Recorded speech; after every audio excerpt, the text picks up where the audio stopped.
Hello and welcome. My name is Mwangala Chakalashi Santos, and we are back again on Ignite with Mwangala, where we are celebrating different champions from different industries.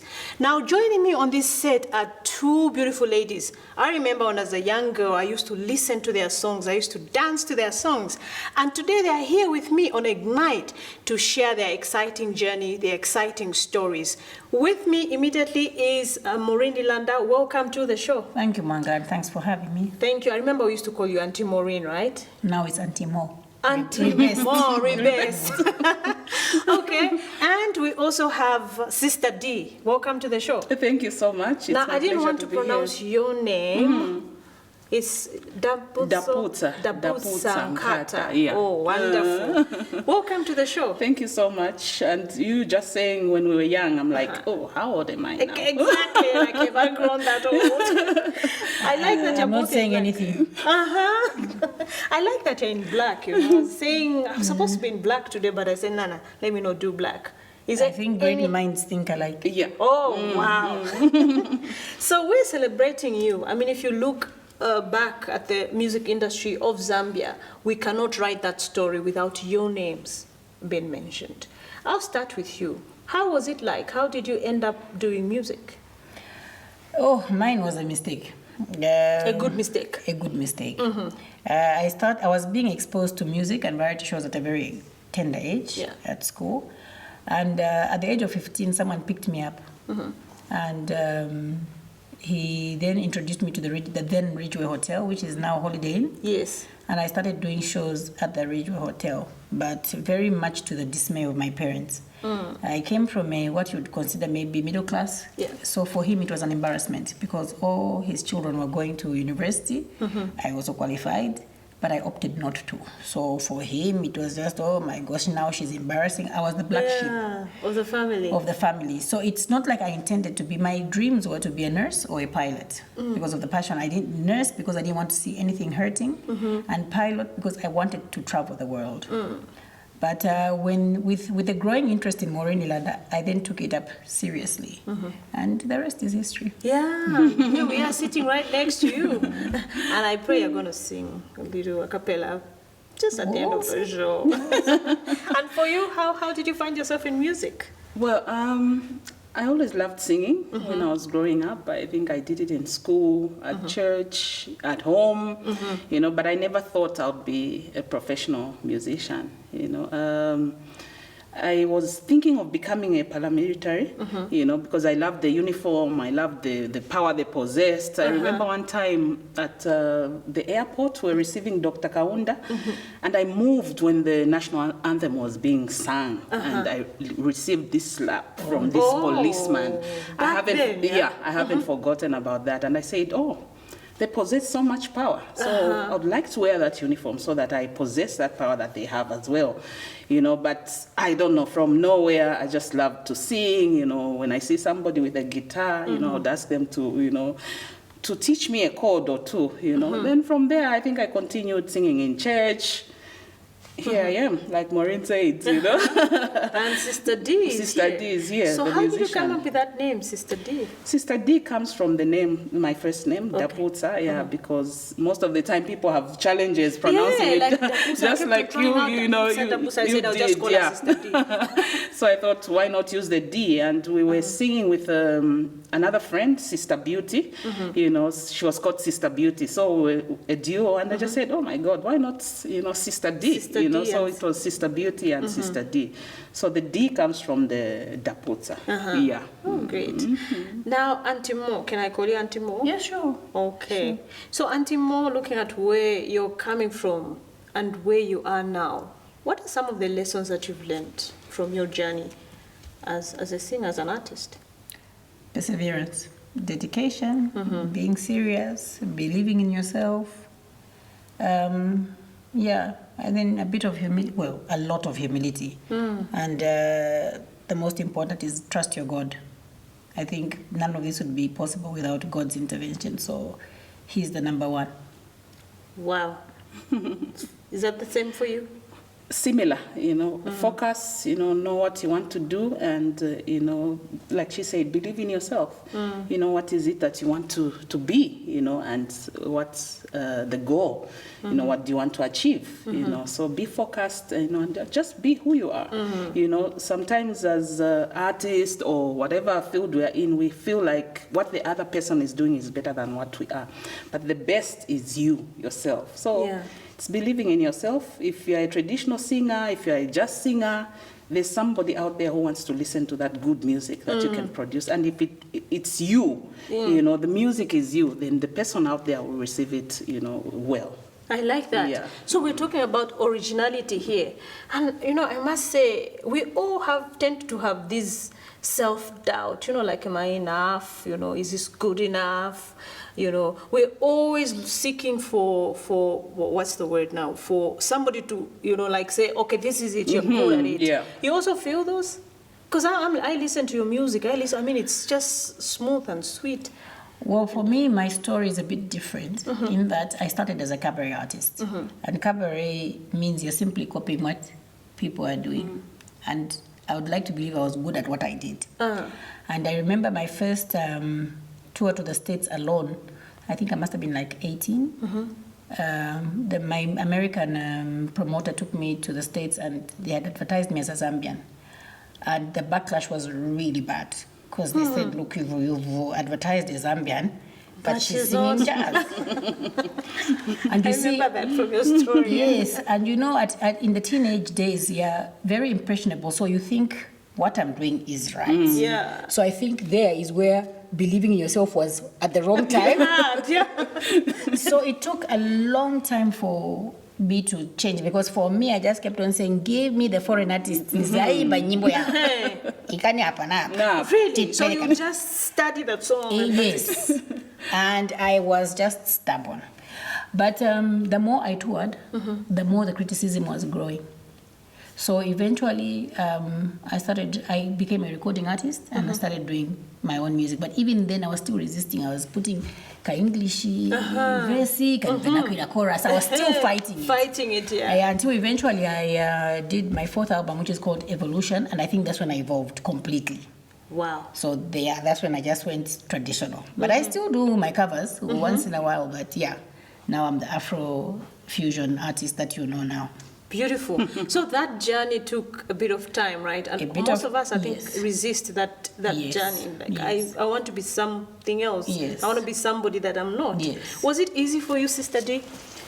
Well, obviously, in the beginning, identifying yourself is a bit tricky because you're young and there are certain things that are trending, But I think I grew up in a home where my mother always sang in her language, when she's pounding, she's singing her Lenje songs.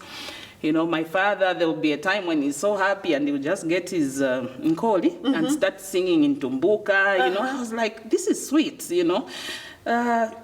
I think I can try this, So I was always next to mom when she's singing. I'm also trying to follow and stuff like that, And I tried rapping.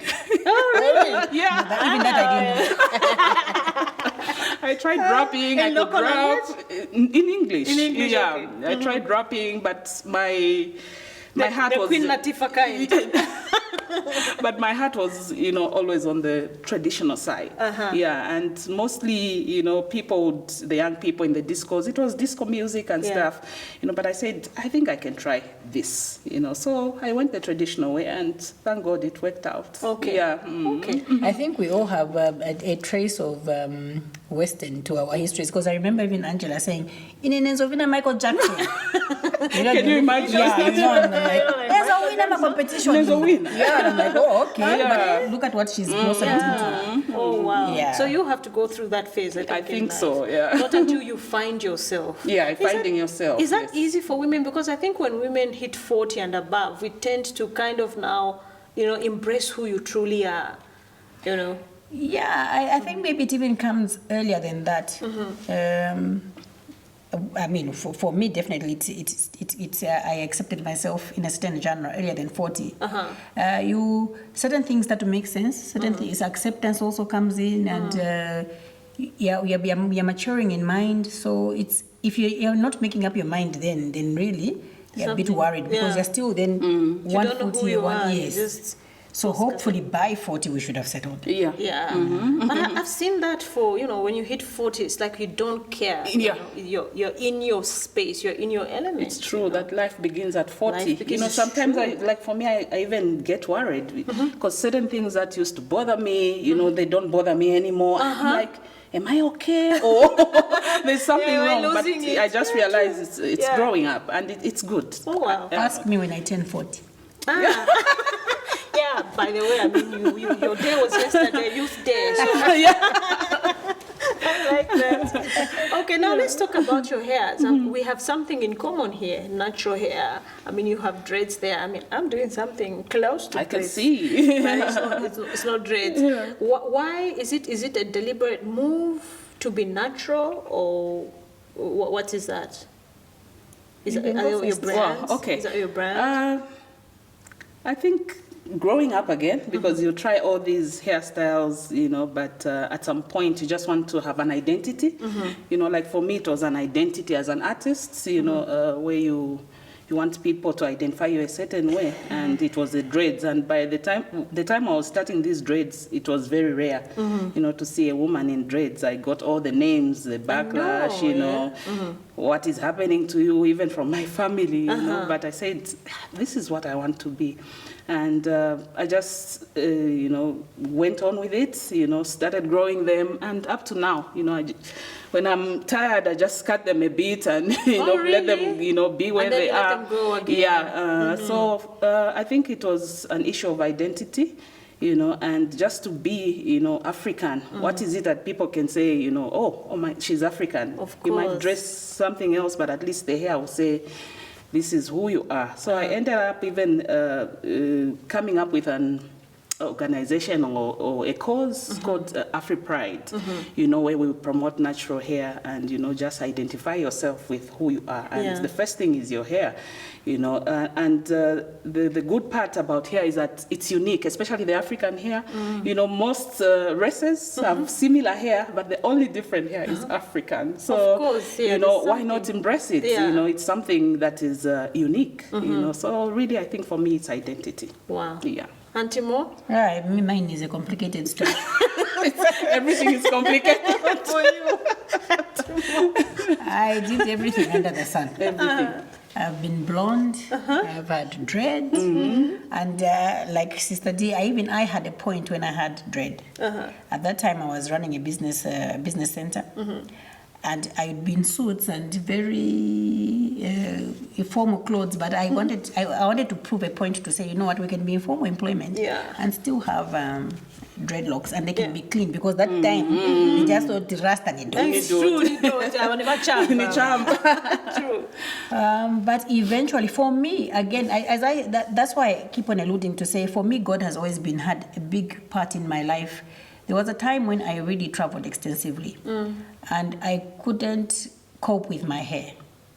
So I turned to braiding, and eventually it stuck. I just said, okay. I think I cut my permed hair just after school.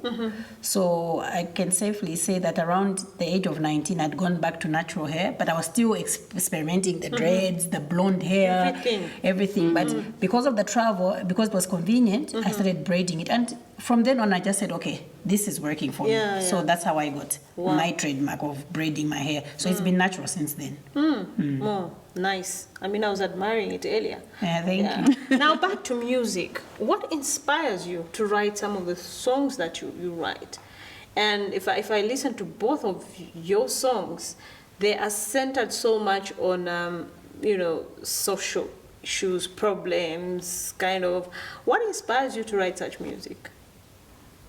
Mwangala, for example. Society, and we are an African community, we are a Zambian community, and wisdom was passed down orally. We had the oral tradition. So you'd sit by like those of us who grew up going to the village every holiday, whether you liked it or not. It's holiday time. You knew that you are packing your bags and kumunzi. And we had a grandmother who was very good at storytelling. And after that, she would tell you the moral of what was in the story. And there was that Kabedi who's going to go and tell them the people that the king was killed, or the wife has been stolen. So you'd always get that story. And I think similarly, that's what has grown in me. So if there's stories to be told about society or problems to be solved, why not use the medium that God has given us? So for me, that's how I feed off life. Beautiful. Mwana wanga, and for you, Chitendeni or Chumbabe? Yeah, I think it's the similar story. Really, it's what goes on around you.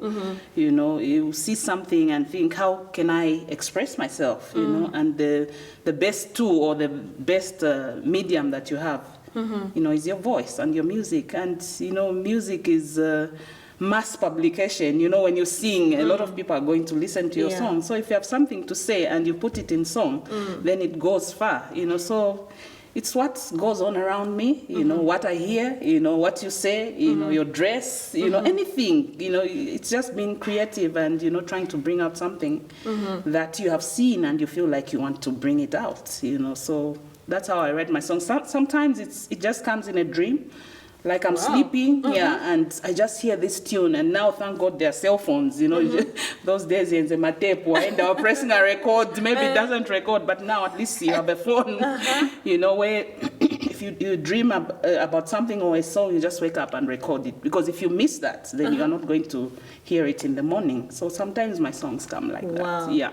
So do you have to wait for a specific moment of inspiration for you to write your songs? Because I think I've heard that many times, that no artist or whoever, they have to wait for this particular moment. Is that the case for every artist? I don't think so. As she's saying, sometimes you're in a situation and you see it and you feel it. And that's inspiration enough for you. And then there are times, because not all music is original, sometimes it's an NGO who wants you to have a specific message, so that will inspire you to come up with a certain song. So I think that inspirations come differently.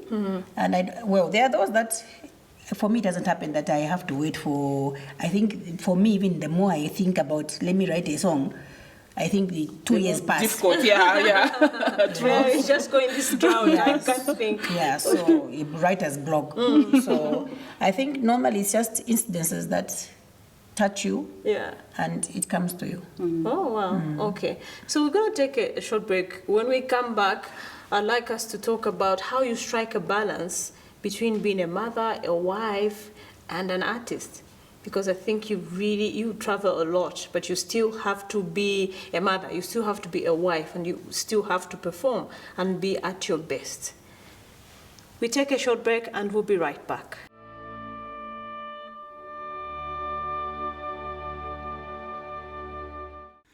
To advertise on this program and enjoy amazing introductory rates, please call us on +260 211 290959 or +260 211 290912 or +260 953 538 000 or send us an email at loyolazam@gmail.com.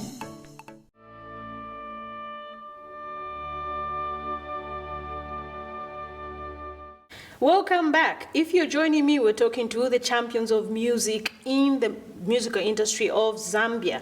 With me is Maureen Landa and Sister D.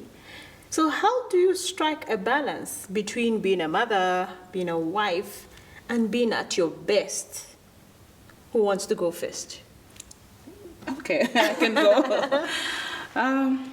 Sometimes it's difficult to balance, especially, you know, for me, I'll give an example when you have a baby, because my prime was when I was just a mother, you know.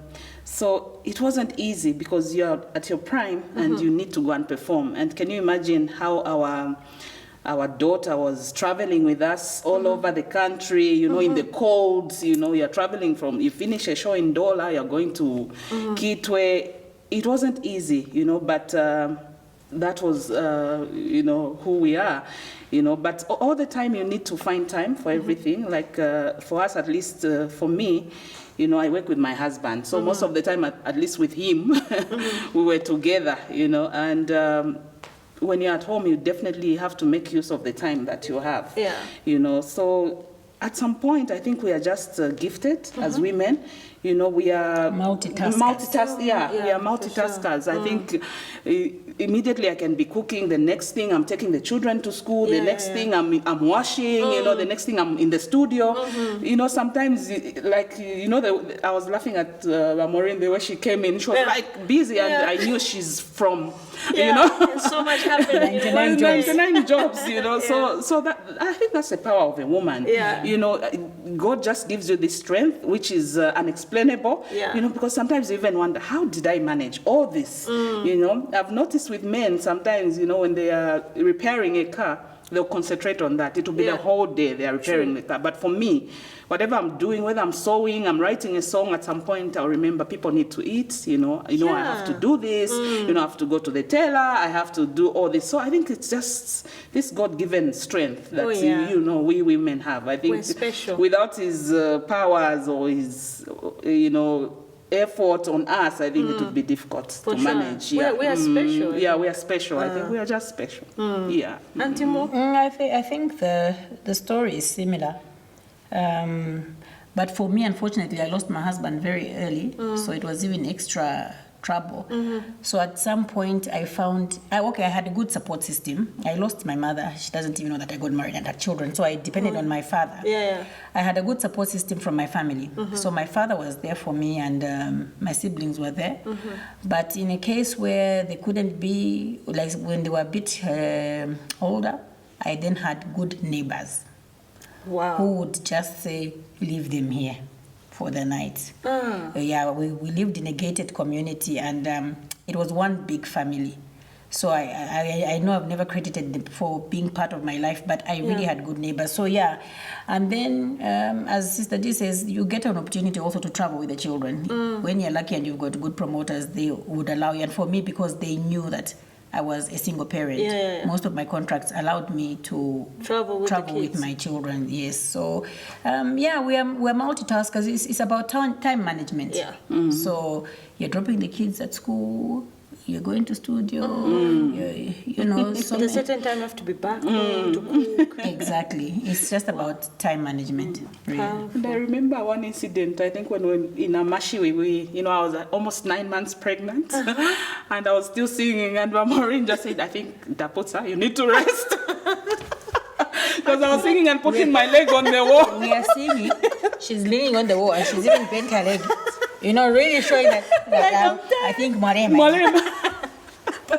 Pumulan call. After this show, kapumule ndarama. Just true. Oh, wow. So those are some of the things that we go through. But it's exciting. It's exciting. Yeah.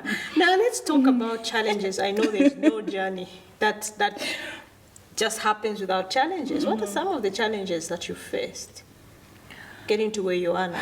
Well, the obvious one, being a woman in any profession, I think, is that you're regarded as a sex tool. Even in music, is that? Oh, music, of course. Oh, really? Yes, and in the days that we were starting music, women really didn't take the fore. We were always tumaka dancers or part of a band. We were never really the frontliners. There were very few people like Jane Osborne, Anna Mwale, Joyce, who got the front. Most of us had to be part of a band first, and then if you are even more unlucky, you're the one who are dancing, just to attract people to the band and attract travelers to the club and all that. So that comes first. Then maybe now you're progressing, and now you're the headliner of the band. You find now contracts. It's by special favor. If you want me to do this for you, you also need to do me a favor. I mean, really.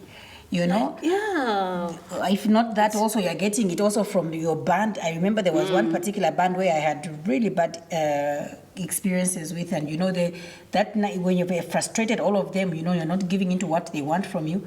They even said, I think in a Z note. Oh no! So musicians know that there's no Z note. Meaning. Videa. Oh really? Yes. So I remember at one point in my life I would go on stage always crying. You're backstage, you're crying, you jump on stage, you're miserable, you do your... And I remember having words with the band to say, you know what, people have got ears. So they won't say that she can't sing. They will say that the band can't play. And true to my word, they were actually fired. Wow. And the hotel hired a different band. You know, so there's so many challenges, and I'll say it's not just restricted to music. Just being a female, they will put you down. They will always think you can't. Yeah, you're you not can't equal to the perform. task. Yes. Yeah. So they're there. It's numerous. They're so numerous. Wow. Is that the same for you? Yeah, they're always there. I think But for you, with challenges- your husband, was it Yes. still the same because you were working with your husband?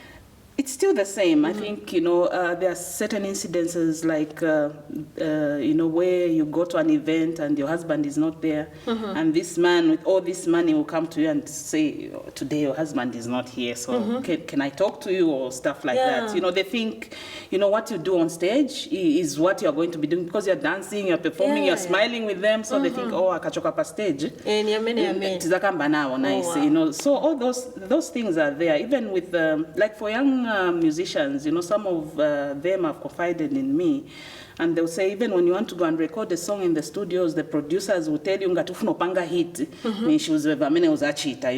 you find that this young girl has got no money to pay for the studio time.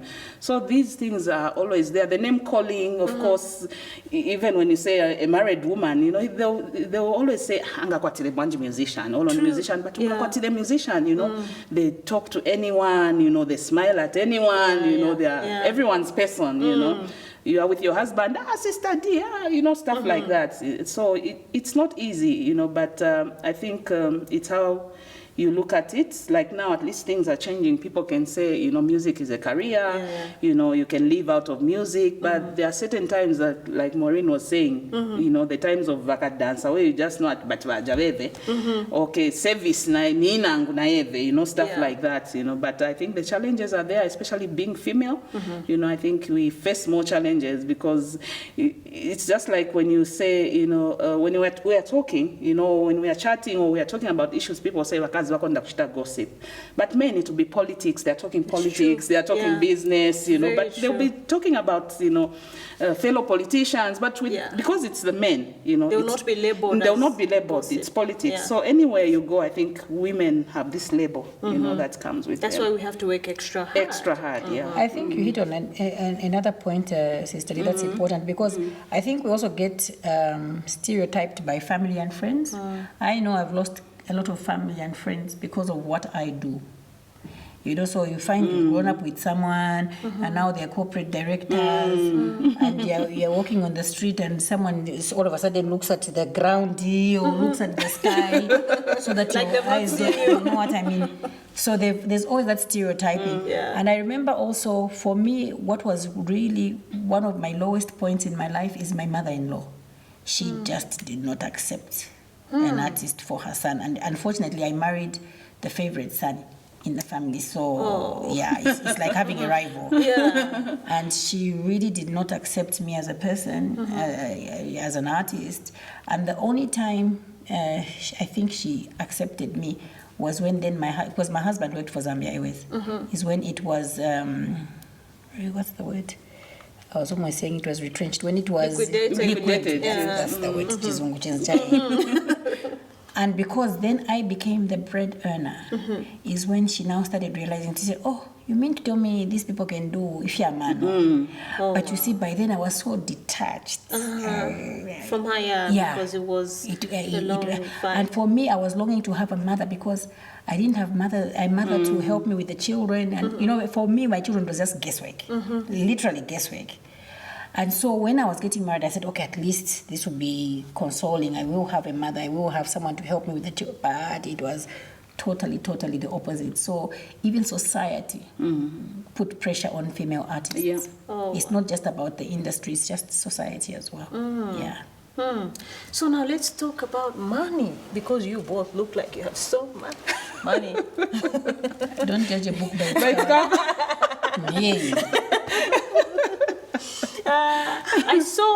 I was reading up earlier when I was preparing for this interview. I saw where you were making quite a bit of money in your early days of your career. Yes, I always maintain. For me, but I don't know about Sister D's experience, but for mine, at my prime, I really did make my money. And I always say, if I had to start a career now in music, I don't think I would survive. Why is that? It's just, music has been just taken as a paltry thing. It's almost like a hobby and not a profession in Zambia. Where the same brands or the same corporates that will hire you, say for example, maybe in South Africa, will give you enough money. Yeah. In Zambia, they want to talk you down to the barest minimum. And then you see, you have to strike that balance of because if you also don't do, you end up also, you might also end up in oblivion. But there was a kind of a job you got. Eventually, you won't be getting jobs, people forget you. So you have to strike a balance of always compromising. Okay, there are certain levels that you just say, okay, let me just go to oblivion, it's okay. But then there's certain amounts whereby maybe you've just broken even because we have bonds to pay. We have got so many overheads. I don't understand. No. That, And right now, because I remember I was a teenager when I started professionally. And I remember, making the money and not knowing what to do with the money because it was so much. And I remember at a time, because I started in the hotel industry, where if you have a show, like say in a month's time, they would house us in the hotel, even for 2 weeks. And I would then take my children, the bandsmen, we would be that Intercontinental because we're rehearsing. Imagine. Wow. Now, what happens is that even if you have a show at night, if you don't come dressed from home, you're changing into toilets. Can you imagine? So that's why I say it's gone in reverse. Even money-wise, for me, I always commend the younger artists, to be honest.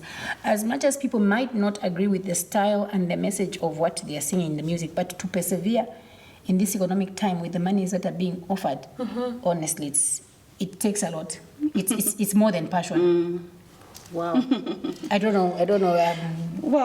For me, the beginning was not so much of the money because I just wanted to be on stage, where you hold the microphone and perform. Like the young ones now, they are lucky because immediately you do a song, you are being paid, but though it might not be that much, So for me, I was looking at it just wanting to be on stage, sing for people and stuff like that. But after some time, I realized that this is what I do. It's my career. Is it going to be paying or stuff like that? Such thoughts started coming.